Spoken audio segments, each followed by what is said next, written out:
The spiritual world is an invisible, powerful, and active reality. It is also a field of multiple voices, influence, and spiritual seduction. It's not because a voice is religious that it comes from God. In a time when prophecies, dreams, and revelations abound, discernment becomes vital. This story challenges us today, as many voices claim to speak on behalf of God. The question is not who is speaking, but rather, did God really say? The young prophet had received a clear command from God, but he allowed himself to be seduced by an experienced old prophet. This story of the young prophet is a prophetic warning for our generation. He listened to a deceptive religious voice, and it cost him his life.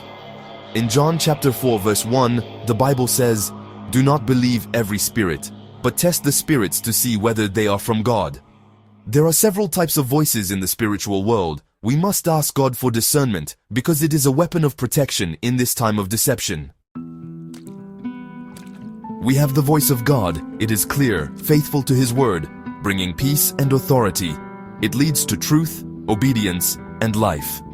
John chapter 10 verse 27 says, "My sheep hear my voice, I know them, and they follow me."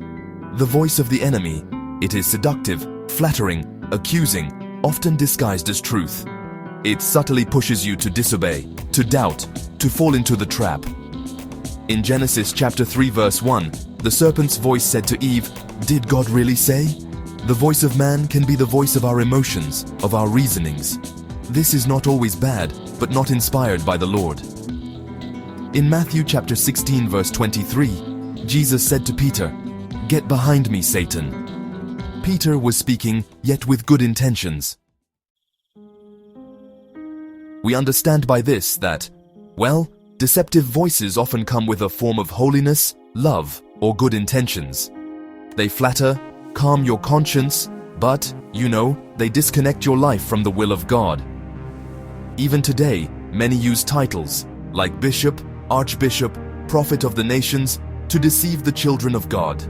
In Matthew chapter 24, verse 24, it is written, "For false Christs and false prophets will arise. They will perform great wonders and miracles, so as to deceive, if it were possible, even the elect." The young prophet had accomplished powerful things, but he did not finish his race because of disobedience brought about by the old prophet.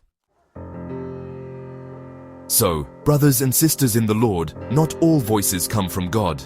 The spiritual world is a sensitive domain, and our eternal destiny can be compromised if we follow deceptive voices. Don't be impressed by spiritual gifts, titles, or miracles. Be anchored in the Word and be faithful to the voice of God.